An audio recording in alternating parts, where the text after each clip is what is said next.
Revelation 12 is the beginning of a new chronological timeline. Revelation 4 through 11 was one chronological timeline spanning from the beginning all the way to the resurrection from the viewpoint of the seals and trumpets. Revelation 12 through 14 will also now look at the same chronological timeline from the beginning all the way to the resurrection, but from a different spiritual viewpoint.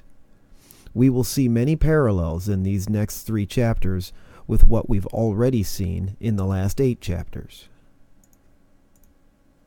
And there appeared a great wonder in heaven, a woman clothed with the sun, and the moon under her feet, and upon her head a crown of 12 stars. This vision is starting at the very beginning of creation. I know a lot of people want to believe we will see, or have seen already, this sign in the stars by looking at Virgo on just the right day when the sun and moon are in the right places.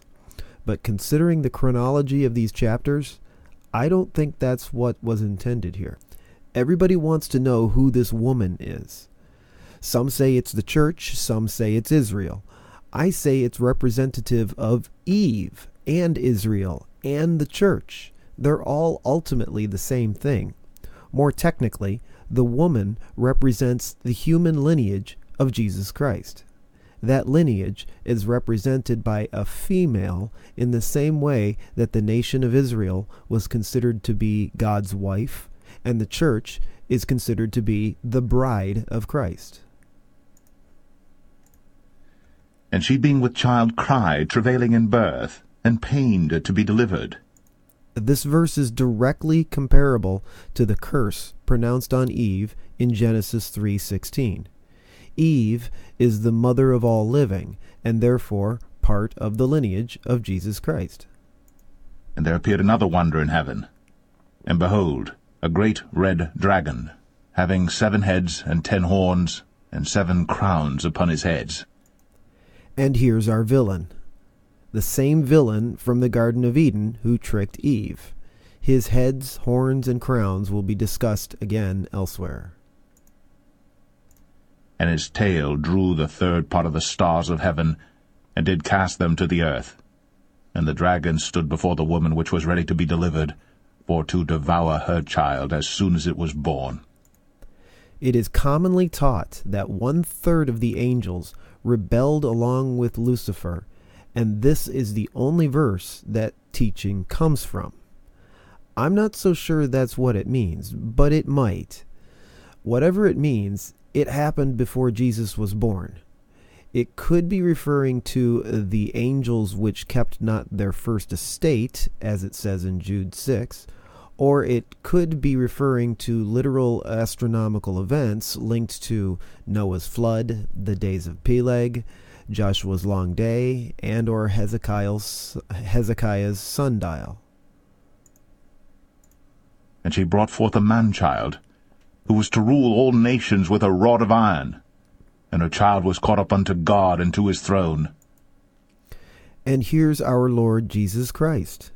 Satan tried to kill him as soon as he was born, like it says in verse 4. But Satan failed. Jesus was eventually caught up unto God and to his throne in Acts 1. And the woman fled into the wilderness, where she hath a place prepared of God, that they should feed her there 1,260 days. This reference to 1,260 days is not the same 1,260 days of the second woe. Chronologically, this has to happen before the dragon is cast out into the earth, later in verse 9. This could be a reference to the 1,260-year span during the Dark Ages between 538 AD and 1798 AD, when the papacy ruled the world. But I won't be dogmatic about that. And there was war in heaven. Michael and his angels fought against the dragon. And the dragon fought and his angels, and prevailed not. Neither was their place found any more in heaven. And the great dragon was cast out, that old serpent called the devil and Satan, which deceiveth the whole world. He was cast out into the earth, and his angels were cast out with him. I think this heavenly war is a parallel of the astronomical events of the sixth seal through the fifth trumpet.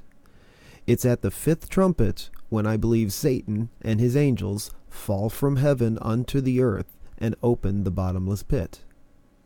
And I heard a loud voice saying in heaven, Now is come salvation and strength, and the kingdom of our God and the power of his Christ. For the accuser of our brethren is cast down, which accused them before our God day and night. And they overcame him by the blood of the Lamb, and by the word of their testimony, and they loved not their lives unto the death. This is talking about Christian martyrs. All 7 churches in Revelation 2 and 3 are told that those that overcometh will be saved. We overcome through our faith in Jesus' finished work on the cross, by sharing our testimony of how Christ saved us, as opposed to hiding our faith to avoid persecution, and by allowing ourselves to be killed instead of denying our Lord Jesus Christ. Therefore rejoice, ye heavens, and ye that dwell in them. Woe to the inhabitants of the earth and of the sea! For the devil is come down unto you, having great wrath, because he knoweth that he hath but a short time. That short time will be the 5-month first woe and the 42-month second woe. All the horrible stuff that happens during this time will be the devil's wrath, not God's. And when the dragon saw that he was cast unto the earth, he persecuted the woman which brought forth the man-child. This verse now goes back a bit chronologically to verse 9 to finish the story of Satan being cast to the earth. He persecutes the woman which brought forth the man-child. I think that actually might be the current nation of Israel. I believe Satan is going to destroy Jerusalem. And to the woman were given 2 wings of a great eagle, that she might fly into the wilderness, into her place, where she is nourished for a time and times, and half a time, from the face of the serpent. I wish I knew where this wilderness place is. It sounds to me like the elect remnant of Israel, the ones who actually believe in Jesus, that is, will somehow escape the destruction of Jerusalem. I imagine it being like another Inquisition, where anyone claiming Jesus is the Messiah will be killed unless they flee from Jerusalem, or maybe even from all of Israel.